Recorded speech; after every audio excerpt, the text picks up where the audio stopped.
Turkey wants to dig a second sea, right next to one that already works. A 45-kilometer canal, deep enough for some of the largest ships on the planet, carves straight through the western edge of a city of 16 million, leaving part of Istanbul marooned as an island on one of the deadliest earthquake faults on Earth.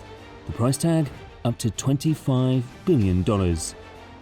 It's called Canal Istanbul, and it might be the most dangerous canal anyone has ever tried to build. By almost every normal measure, Turkey doesn't even need it. So why build it? The answer is the reason one country, Russia, is watching this project with alarm. On paper, this looks like just another infrastructure megaflex. It isn't. This is one of those rare projects where almost nothing about it adds up until you understand what it's really for. 3 questions are going to carry this video. First, why would Turkey spend a fortune carving a second sea next to one that already works, and that ships can't even be forced to use? Second, how does a man-made ditch end up threatening one of the most important treaties of the last century and rattling a nuclear-armed superpower? And third, will it ever actually get built, or bankrupt and break the city around it first? None of those answers are obvious, and none of them are the same answer. The deeper you dig, the less this looks like an engineering project, and the more it looks like the biggest gamble Turkey has ever taken. Start with the geography, because it's the key to everything. Istanbul sits on the only natural seaway between the Black Sea and the Mediterranean, the Bosphorus, a narrow strait that cuts the city in half and carries everything moving between those two worlds. Canal Istanbul would run about 20 miles to the west of it, a second artificial channel slicing down the European side of the city, from the Black Sea in the north to the Sea of Marmara in the south. 45 kilometers long, nearly 21 meters deep, 275 meters wide, and built to handle some of the largest ships afloat, carrying roughly the same traffic the Bosphorus does today. It will be crossed by 8 new bridges and lined with an entirely new city. Ports, marinas and high-rise districts rising along banks that are mostly farmland and reservoir today. Turkey's official price tag is $15 billion. Independent estimates put the real cost as high as $25 billion, one of the most expensive things Turkey has ever proposed to build. The obvious question is, why not just widen the Bosphorus you already have?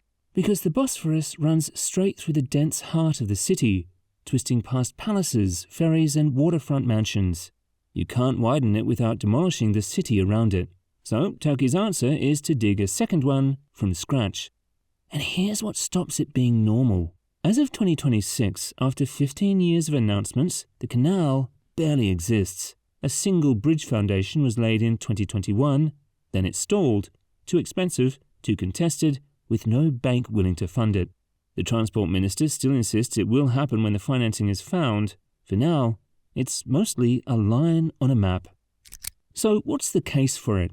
Officially, it comes down to one word: safety.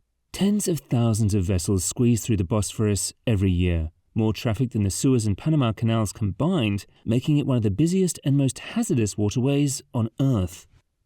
In 2023, around 39,000 ship movements passed through, including 9,300 tankers hauling 416 million tons of cargo, 165 million tons of it hazardous, crude oil, liquefied gas, ammonia, even radioactive material.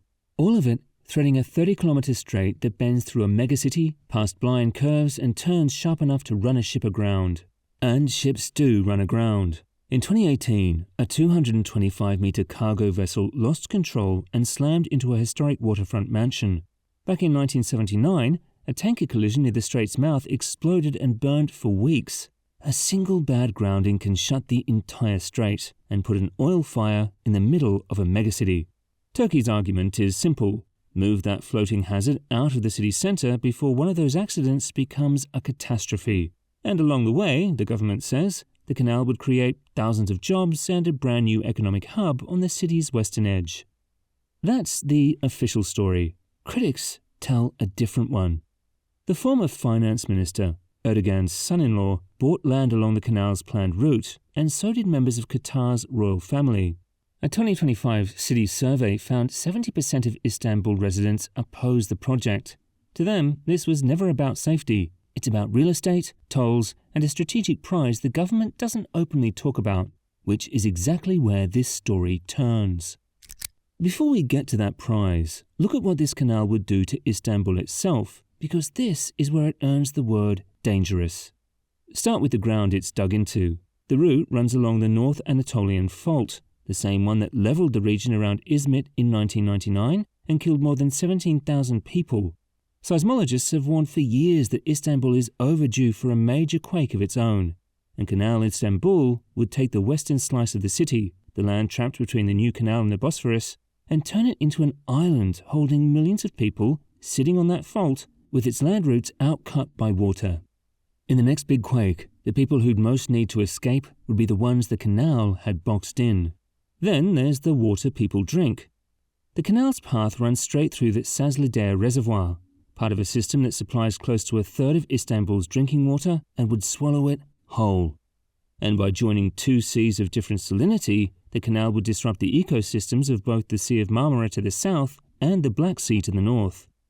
And then the money. No major Turkish bank has agreed to finance it, spooked by the environmental risk and the sheer cost. In a country fighting high inflation and a fragile currency, a project this size isn't just expensive, it's a bet that could go badly wrong. So, before a single warship enters the picture, Canal Istanbul is already a canal that could drown a reservoir, disrupt a sea, and strand millions exactly where the next quake will strike. That alone would make it one of the most reckless things any government has tried to build. But it's the next part that makes the world's most powerful militaries pay attention. Here's the part Turkey doesn't put in the brochure. Commercially, this canal makes almost no sense. Under an old treaty, ships pass the Bosphorus without paying a real toll, so Turkey can't force them into a paid canal, and it has never blocked merchant traffic in its life, not even in wartime. The people who actually care about Canal Istanbul aren't shipping companies, they're navies. Because the one thing this canal might quietly do is rewrite who controls the Black Sea. Since 1936, a treaty called the Montreux Convention has made Turkey the gatekeeper of that sea. It lets civilian ships through freely, but it caps the warships of countries that don't border the Black Sea, how many, how big, and how long they can stay. That rule is a big part of why the Black Sea has stayed, for 90 years, a largely Russian lake. It's also what Turkey used to keep foreign warships out after Russia invaded Ukraine in 2022.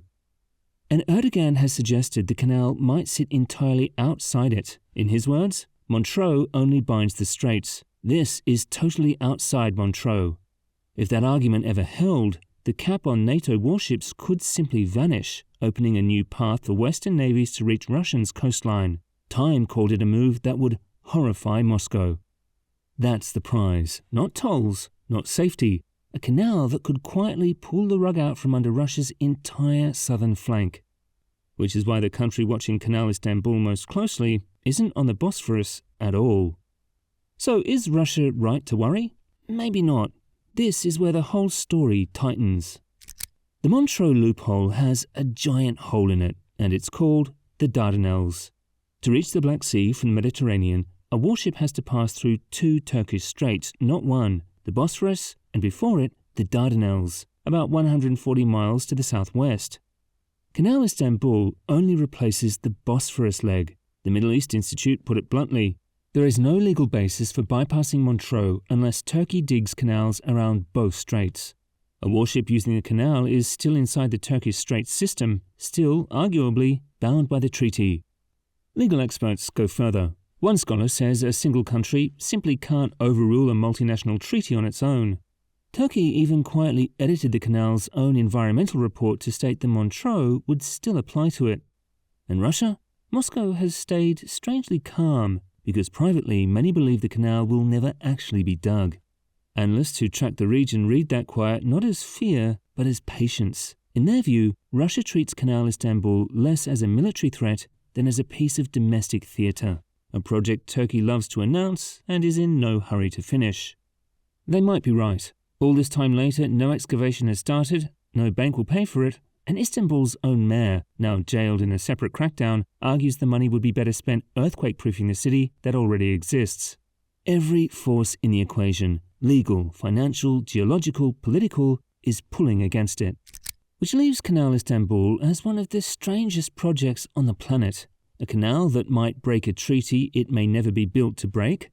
defended as safety and suspected as profit, capable of remaking a city and a sea, and for now, existing almost entirely on paper. If it is ever dug, it leaves behind that island a wedge of Istanbul, millions of people, and the city's old heart, ringed by water on every side and balanced on a fault. A new shoreline, a new skyline, and a new gamble with the ground beneath it, all at once. And it leaves behind a question Turkey has never fully answered. Was this ever really about ships? Because the most dangerous canal anyone has ever designed might turn out to be the one that's never built at all. So here's what I'll leave you with. If a canal this risky keeps getting proposed, decade after decade, despite everything stacked against it, what does that tell you about what Turkey actually wants from it? Drop your answer below, and subscribe to Megabuilds for more of the projects that are too big, too bold, or too reckless to look away from.